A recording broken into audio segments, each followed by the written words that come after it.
In this video, we are going to download the project on the front-end side. So since we will only be focusing on development of the back-end side. So for this, let's go to the project repository. Here in the front-end started project section, there is a link that will redirect us to another repository. So let's click on here.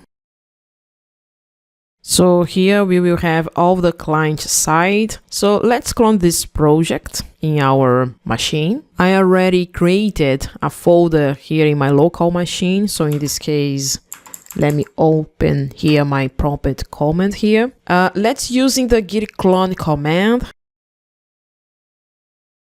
Okay, let's list this project, front end view started project. So the first thing that we need to do is go into the client folder and list it again. Okay, we can see the package.json file here.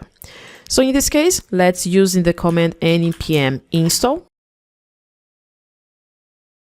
Once we already installed all the packages, we're going to open this project to use Visual Studio Code. It's a simple view application, but as you can see here, there's a components here, pages, a create employee, edit employee, list employees. If you want to make some improvements in this project, feel free to open an issue in the main repository, but I would like to focus especially in this folder here, in the services folder, and especially in the API.js file, because we are going, firstly, I will ask all of you here to comment this 19 line here, and then we are going to using to creating the Azure Functions using this local host here 7071, because this is a default part for Azure Functions. So please do this right now. So let's test this application. So if you want to see this application running correctly your own machine,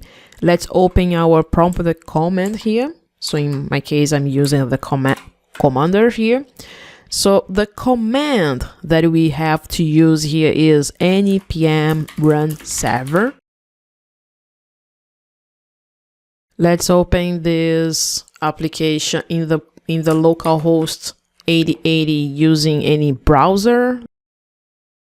If you see this page, even the create a new employee or list all employees is because you downloaded and installed everything perfect. Of course, we won't see any data here because we still need to develop this application on the backend side. But if you find any issues or want to make any improvements in this front-end side application, you can open an issue here, open a pull request, or even in the main repository here, you can see all the application already developed here, including the API side, in the backend side. If you have any questions about this, any code developed here, please open an issue. As soon as possible, we are going to answer any doubts or questions related with your code. So see you in the next video.